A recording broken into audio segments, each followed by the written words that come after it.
Sono ritornate indietro le lancette dei campionati mondiali di sci di Cortina d'Ampezzo che dopo la proposta di slittamento al 2022 per superare l'onda Covid si sono rimaterializzate nella data iniziale, cioè a febbraio 2021. Così ha deciso la FIS, che si è anche impegnata a garantire 10 milioni di franchi svizzeri nel caso di cancellazione dovuta a un eventuale ritorno della pandemia. La federazione si è adoperata per il ritorno al 2021 e per avere il supporto che ci è stato garantito, quindi è stato premiato il lavoro di tutta Italia, ha detto all'ANSA il presidente della FISI, Flavio Roda.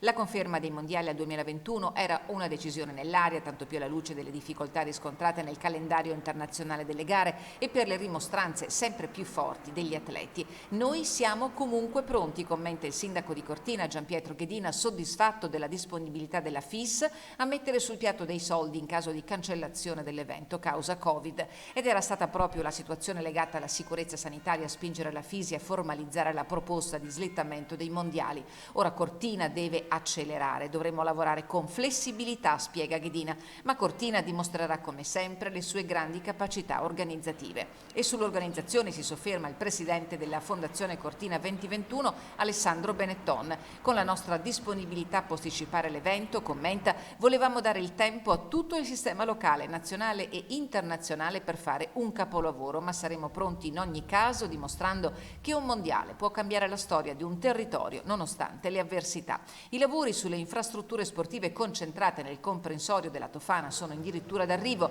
pronte e rinnovate tutte le piste, mentre è attesa prima dell'inverno la conclusione della nuova cabinovia Son dei Prade, un impianto che permetterà di alleggerire il traffico verso il Falzarego. Il nodo infrastrutturale viario resta il grande punto interrogativo. I ritardi per la realizzazione delle 4 varianti sono stati confermati oggi al tavolo tecnico regionale eventi sportivi Cortina 2021, Olimpiadi invernali 2026, spiega il presidente della provincia di Belluno Roberto Padrin. A breve verrà riconvocato un nuovo comitato di indirizzo per gli aggiornamenti del caso, ma il coro è unanime. Cortina vincerà anche questa sfida.